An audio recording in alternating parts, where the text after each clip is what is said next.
like to make an opening statement, and we'll have questions for the student athletes. Oh, wow.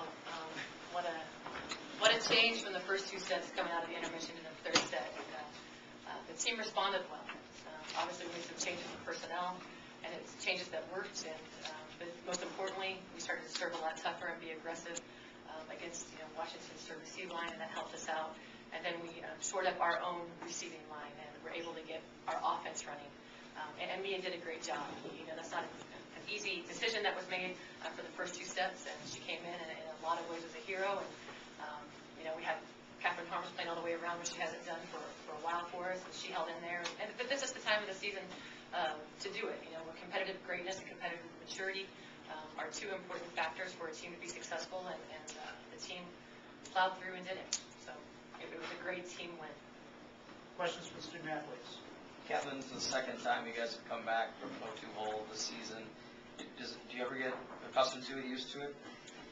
I don't think anyone ever really gets used to being down two sets. It was just one of those things that, none of us wanted our season to be over, and we were going to do everything as a team we possibly could to come back and pull out a win. 29 kills. Were you on a bit of a mission tonight? I was. Definitely wanted to help my team out as best as I could tonight, and wanted to make sure that I was doing everything I could to make my team get that much better in the game. Mia, how ready were you to come in the third set? Well, Tori helped me warm up a little bit. She tossed me some balls, so I got to set, and then, obviously in the admission, knew I was going to come in and set, and just mentally got myself prepared by not thinking about it. That was what helped. Catherine, what did it feel like out there once you started getting going in the third set? Did it feel like you just weren't going to lose the match? Yeah, it just felt like everyone was pulling for that common goal, and you could see in everybody's faces that we weren't going to let each other down, and we were going to do everything possible, whether it was all out on digs, take our best swings. Everybody was definitely in it, doing everything they possibly could. Was it a matter of you guys making adjustments, or just playing harder, hitting harder? I think just making that switch so we weren't going to lose. I think the more we do that, the better we play, and we stay out of our head, then we kind of work together as a team, and I think everybody just, with that collective goal, decided, we're going to win this. We're going to make sure we come back and give the best fight we possibly can. Mia, you've had a lot of success setting the middles in the past, but tonight the outsides really got going. Was that part of the plan? Definitely. With the blocking system that Washington runs, and the advice from Laura that she gave me, throughout the match, and then before the break, or after the break, excuse me, our middles, have obviously put up some really great numbers this whole season, and so they knew coming into it they'd have to defend them, and our middles drove as hard as they could every single time, and it held the block, and it opened up Ashley and Haley and Catherine, and it's still working. Don't change it. So they scored all night long. Ashley, when you guys were picking up between the two of you, kill after kill after kill in that fifth set, at what point did you feel like you had it? I think I felt like I had it right when the fifth set started. I mean, our team was fired up. We were ready to go. We don't come back for two sets after being down 0-2, and we're not going to lose that. We're going to push as hard as we possibly can, and it's one and done, and we can't afford to just slowly work our way through a fifth set because it's your only chance. And I think everyone did a great job. I mean, Harms pulled out 29 kills. That's awesome. And Mia coming in and set of change, that's hard. That's hard for someone to come in the middle of the set.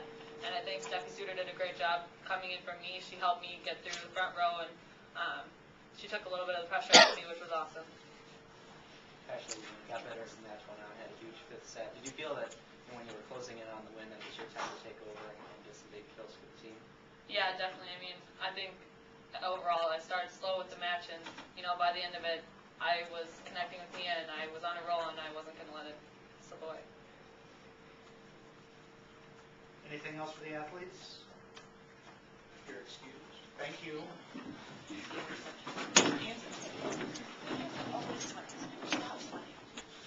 Question for Coach. I know you split time at set earlier, but why the switch in the middle of the match? In the middle of this match? Yep. There's just, in the first set, in the second set, our offense wasn't producing, and we weren't passing well, which we thought that was a potential, and we thought we'd put the more athletic center in, the one we thought we could slow down the outsides, but it didn't matter. They were in system in those first two sets, and we were driving our serve, so it didn't matter who was going to be out there as far as the blocking, the setter who can block the best. And looking on it now, is Mia really competed well, and I knew she would. I didn't know how she was going to, handle mentally coming, being out for the first 2 sets, but, she's an upperclassman. She's unfortunately, or fortunately been through it before, but she was, in my mind, a really big hero for us in this match. What was the thought behind starting Kelly? It was for defensive and offensive reasons. And what wasn't working there that you wanted to see? Well, we hit 10%, a little above 10% the first 2 sets. So we had to make a switch so we could get some points on our offense. How much of that was passing, and how much of that was setting and the connections that you had? Yeah, it's a combination of both. I can't put a percentage on that. It's just what it is. And I would imagine that just making that switch, maybe just whether it's chemistry-wise or energy-wise or comfort-wise, the passing got better with Mia in there, and whether it was Mia or Kelly, I don't know. But I do think the upperclassmen made a change in how they wanted to come out of the intermission on what they wanted to do. We talked about Penn State. We talked about we were down 0-2 against Penn State, and we lost in the 5th. We talked about other times we've been down 0-2, but we won in the 5th. And we just asked them to be aggressive. And I thought the seniors led the way in that, and no doubt Mia led the offensive charge in it. What was the mood like in that 10-minute break? Gosh, they were definitely quiet when the staff walked in, but the staff, we took our time in the coaches' lounge and talked about what changes to make, and we made the one change with Harms playing all the way around. And, we don't have a lot of chess pieces that we can maneuver in and out, and you got to be careful with that. If you make too many and you really ruin chemistry, you make the right ones and they work out, and the team makes it work, it works. But what we did say is that, just start competing. See what can happen when you really start competing versus waiting for someone to lose or waiting for them to let you win. You're going to have to compete. It's that time of the year. It's the tournament. Again, I thought our serving picked up. It was really aggressive, and I thought our passing really evened out. Was it part of the plan to specifically get Catherine involved, on the right side to protect the left side block? Well, yeah, it always is. They're in a really bunch block system. I still thought we could get the middle, some scoring through that system. We weren't passing well enough to use the middles, which means our pins had to be really good. Ashley was a little off. It's just a series of who's going to be on, and Catherine was the hot hitter tonight. You don't take the ball away from the hot hitter. Talked about, you don't think the team has peaked yet after what you saw in the 3rd, 4th, and 5th sets. Do you think they have now? Gosh, I hope we haven't peaked. I hope we keep getting better. What can you still improve from those sets, which were pretty impressive? Well, there's always things. You're a coach, and nothing's ever going to be perfect. But it was a good, solid win, a good feather in everyone's cap. We talked about putting it into their confidence backpack, and we're going to need some more performances like this to get through the tournament. Anything else? Thank you.